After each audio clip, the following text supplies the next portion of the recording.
नमस्कार, आप देख रहे हैं स्वराज एक्सप्रेस। मैं हूं आपके साथ राघवेंद्र। पितृपक्ष को सनातन धर्म में बहुत ही महत्वपूर्ण समझा जाता है। पितृपक्ष को श्राद्ध पक्ष भी कहा जाता है। यह भाद्रपद मास की पूर्णिमा से लेकर आश्विन मास की अमावस्या तक चलता है। ऐसी मान्यता है कि पितृपक्ष में पूर्वज पितृलोक से धरती लोक पर आते हैं। इस दौरान परिजन उन्हें याद कर श्राद्ध, तर्पण, पिंडदान और पूजन करते हैं। इससे पूर्वज प्रसन्न होकर उन्हें सुख समृद्धि का आशीर्वाद देते हैं। पितृपक्ष का क्या है महत्व, क्या है पूजन विधान, इसी पर आज हम चर्चा करेंगे। तो देखिए, पितृपक्ष को लेकर हम आज चर्चा करने वाले, लेकिन देखिए किस तरह से अपने आप में सनातन धर्म में इसका कितना महत्व है, क्योंकि लोग जो है इसमें नियमों का पालन करते हैं और कहा जाता है कि हर नियम को सटीकता से पालन न करने पर पितर दोष फिर से प्राप्त हो जाता है। और यह भी मान्यता है कि जो इस समय में, इस पक्ष में, इस मास में जो पितर हैं, जो पूर्वज हैं, वो धरती पर उतर कर आते हैं, यहाँ भ्रमण करते हैं। फिर उनकी शांति के लिए जो पितृपक्ष में जो पूजा पाठ किया जाता है, जो अर्चना की जाती है, जिस तरह से पूरा ये हम तस्वीरें में दिखा रहे हैं किस तरह से संस्कार को किया जाता है, तो इससे क्या होता है, उनको शांति प्राप्त होती है और वो आशीर्वाद देते हैं, सुख शांति समृद्धि के लिए आशीर्वाद देते हैं। और इस पूरे मास में पितरों को कैसे प्रसन्न किया जाए, ये विधि विधान से इसके तहत इसको आधार बनाकर पूजा पाठ किया जाता है। और सबसे महत्वपूर्ण, आज हमारे साथ जो अतिथि जुड़ने वाले हैं, उनसे हम कोशिश करेंगे जानने के लिए कि क्या करना चाहिए और क्या नहीं करना चाहिए पितृपक्ष में, क्योंकि पितृपक्ष का अपने आप में एक बड़ा महत्व होता है। और पितरों को आखिर कैसे प्रसन्न किया जाता है, यह भी जानने की हम आज कोशिश करेंगे, क्योंकि लोगों के मन में ये बड़े सवाल होते हैं और कोशिश ये लोगों की रहती है कि कोई गलती ना की जाए पूरे पूजा के दौरान, पूरे विधि विधान के दौरान, क्योंकि एक भी दोष, एक भी गलती जो है वो वापस से पूरे क्रिया पर जो है वो पानी फेर देता है। तो आज हम इन तमाम सवालों पर चर्चा करेंगे। पितृपक्ष का महत्व क्या है, पितृपक्ष में क्या करना चाहिए, क्या नहीं करना चाहिए, महिलाओं को क्या करना चाहिए, क्योंकि महिलाओं को लेकर बड़े सवाल होते हैं।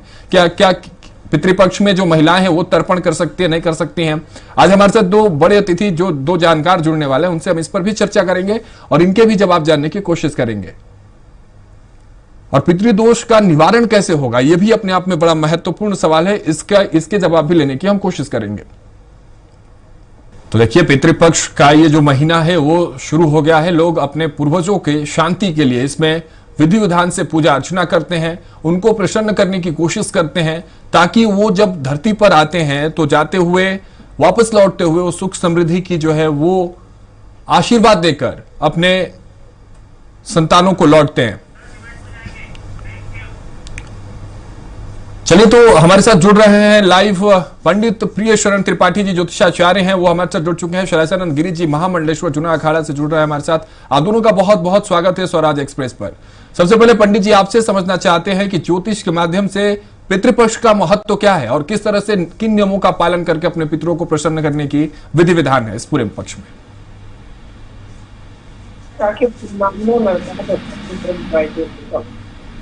बार बार वाले में बचाए उसका तो जैसे किसी भी पुत्र के ऊपर में माता पिता का स्नेह है वो ऋण के रूप में रहता है, और इसी ऋण की मुक्ति के लिए वह लगातार प्रयास करता है। और पितृपक्ष में इस ऋण से मुक्ति के लिए उसे अवसर भी मिलता है। जैसे हम कहते हैं कि किसी की जातक की जन्म कुंडली में अगर कहीं शनि राहु जैसे अपग्रहों से आक्रांत हो जाए, या जो दशमाधिपति, नवमाधिपति, छठे, आठवीं, 12वें बैठ जाए, चंद्रमा, सूर्य, राहु, बृहस्पति और शनि, ये ग्रह अगर राहु जैसे ग्रहों से आक्रांत हो जाए तो घर में अनेक प्रकार की विषमताएं आती है। ऐसे हमारे यहाँ कहावत है, बाढ़ है पूत पिता की धर्म, खेती बाढ़ है अपने कर्म। तो चाहे आपके निजी जीवन में परेशानियां हो, चाहे फिर आपके पारिवारिक जीवन में परेशानियां हो, चाहे परेशानियां आर्थिक हो, हर तरह की परेशानियां जो ज्योतिष में दिखाई पड़ती हैं वो पितृदोषों के शमन से, पितृदोषों के शांति के प्रयास के द्वारा वो शांत होती है। हमारे यहाँ ऐसा कहा कि पितरों पर श्रद्धा सिर्फ इसलिए न रखें कि वे कर्तव्य हैं, इसलिए भी कि पिता प्रसन्न होकर के सत्पुत्र को देते हैं, दादा प्रसन्न होकर के धन और परदादा प्रसन्न होकर के समस्त ऐश्वर्य को देते हैं। तो इस लिहाज से मुझे ऐसा लगता है कि प्रत्येक पुत्र को चाहिए कि वो अपने माता पिता और पितरों का श्राद्ध विधिवत करे, और ताकि उसके जीवन में इस प्रकार की समृद्धि और शांति बनी रहे। ठीक है, महामंडलेश्वर जी आपके पास आते हैं। महत्व पर आपसे भी प्रकाश हम चाहते हैं कि डालें और दर्शकों को बताएं इस पितृपक्ष का महत्व कितना है और कैसे विधि विधान का पालन लोग करते हैं ताकि अपने पितरों को प्रसन्न किया जा सके। देखिए, स्पष्ट है, पितृपक्ष उसके शब्द से ही चरितार्थ है, उसका भावार्थ है कि हमारी जितनी दिवंगत आत्माएं हैं वो इस दौरान उनका ये पक्ष रहता है, वो यहाँ पर आती है। एक श्लोक, एक मंत्र है कि ओम अर्यमा न त्रिप्यताम इदम तिलोदकम तस्मै सुधा नमः ओम मृत्युर्माम अमृतम गमय। यानी कि अर्यमा जो है वो पितरों के देव, और अर्यमा को हम प्रणाम करते हैं।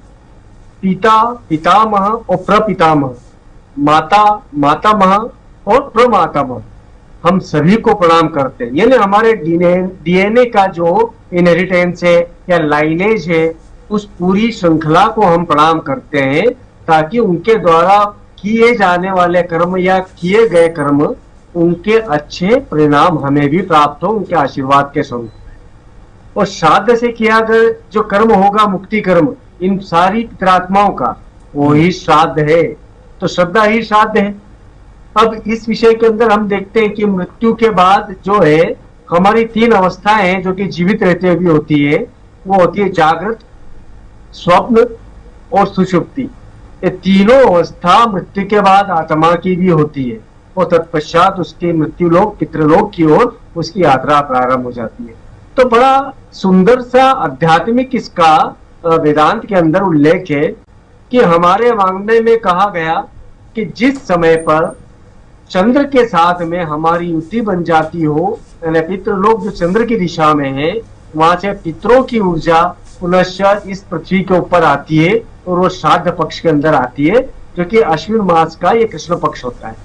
सूर्य का कन्या राशि में स्थिति होती है और ये मानिएगा पूरे वर्ष भर कभी भी कहीं भी किसी भी स्थिति में जिस तिथि में मृत्यु होती है वही तिथि हमारे श्राद्ध कर्म के अंदर तिथि होती है। उसके नियम अलग अलग है, उन नियमों के ऊपर हम विस्तार कर चर्चा करेंगे, किंतु एक बात ये स्पष्ट मान लिया जाए कि हमारा जो रेजुवेनेशन है, यानी हम सिर्फ शरीर को ही जिंदगी मानते हैं, मन को ही जीवन मानते हैं, बुद्धि को ही जीवन मानते हैं, यह उचित नहीं है। हमारे आत्मा का कभी अंत नहीं होता, क्योंकि ऊर्जा का कभी अंत नहीं होता।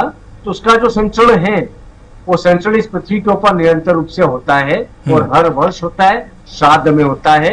और उनके प्रति ग्रेटिट्यूड दिखाने के लिए, साधुवाद दिखाने के लिए, धन्यवादिता देने के लिए, कृतार्थ हमें महसूस करने के लिए हमारे लिए एक अच्छा सुंदर आयोजन। बिल्कुल जी, ठीक है, आपके पास लौटेंगे और जानकारी लेंगे महामंडलेश्वर जी। लेकिन पंडित प्रियशरण जी आपसे समझना चाहते हैं कि क्या करना चाहिए, क्या नहीं करना चाहिए, क्योंकि कहते हैं कि पितृपक्ष में जो विधि विधान होता है उसके नियमों को बड़ी ही सतर्कता से पालन करना पड़ता है जो लोग होते हैं। तो इसमें क्या करना चाहिए, क्या वर्जित है और क्या और कैसे करना चाहिए?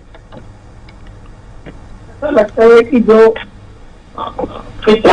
पितृपक्ष में नित्य नैमित्तिक और कर्म तो किए जा सकते हैं, नित्य और नैमित्तिक कर्म तो किए जा सकते हैं, मगर काम्य कर्मों का निषेध होता है।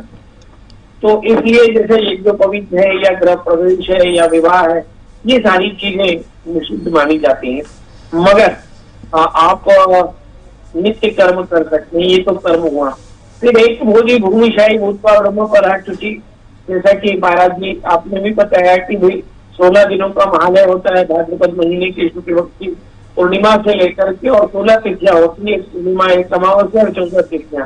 ये 16 तिथियों का एक महालय होता है और ये 16 तिथियों के महालय में श्राद्ध करते समय एक बार भोजन करना, भूमि में शयन करना, ब्रह्मचर्य का पालन करना, आहार का संयम रखना, कामानिक चेष्टाओं से दूर रहना, सत्य मिथ्या भाषण नहीं करना, आहार का बहुत अधिक संयम रखना, ये सारी चीजें होती है जो आपको करनी चाहिए और जिसके करने से आपकी सारी परेशानियां दूर हो जाती हैं, ऐसा हमने देखा।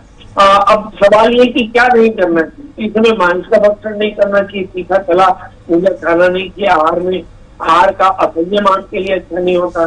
तो जो अनेक प्रकार की बुरी बातें जो शास्त्र में कही, अनेक भाषण करना, ये सारी चीजें निषिद्ध मानी गई और नहीं करनी चाहिए, करने से आपको तकलीफ आती है। तो जो करना है वो सवेरे उठ करके जल्दी से स्नान करना, स्नान करके पितृ तर्पण करना पितरों की अक्षय प्राप्ति के लिए, है ना। और जैसा कि महाराज जी ने बताया कि हमारे यहाँ पे सबसे पहले विश्व देवताओं का तर्पण होता है, फिर इसके बाद में ऋषियों देवताओं का तर्पण होता है, फिर उसके बाद ऋषियों का तर्पण होता है, फिर ऋषियों का तर्पण होता है, फिर पिता पितामह प्रपितामह, माँ पिता दादी, माँ दादी परदादी, नाना परनाना, नानी परनानी, बूढ़ी परनानी, भाई चाचा मामा ताया फूफा बहन बहनोई ससुर सास, ये सारे जितने भी रिश्ते होते हैं। शास्त्र में लिखा कि आप ब्रह्म पर्यंतम, ये बांधवा, ये अन्य जन्मनि बांधवा, इस जन्म के या पूर्व जन्म के या कई जन्मों के धरती में रहने वाले, आकाश में रहने वाले जितने बंधु बांधव, इस जन्म के पूर्व जन्म के कई जन्मों के, उन सभी बांधवों के लिए तर्पण दिए जाते हैं। और फिर उसके बाद में जिनको संतति नहीं होती परिवार में, है ना, जो लुप्तपिंड होते हैं, उनके लिए वस्त्र निष्पीडन होते हैं। और फिर तीन जो समय की कमी हमारे पास है, लेकिन कम समय में जिस तरह से आप दोनों ने तमाम जानकारी पितृपक्ष को लेकर साझा किया, दर्शकों के लिए बिल्कुल लाभदायक होने वाली। आप दोनों का बहुत बहुत धन्यवाद हमारे साथ जुड़ने के लिए, आपने तमाम जानकारी साझा की हमारे दर्शकों के साथ।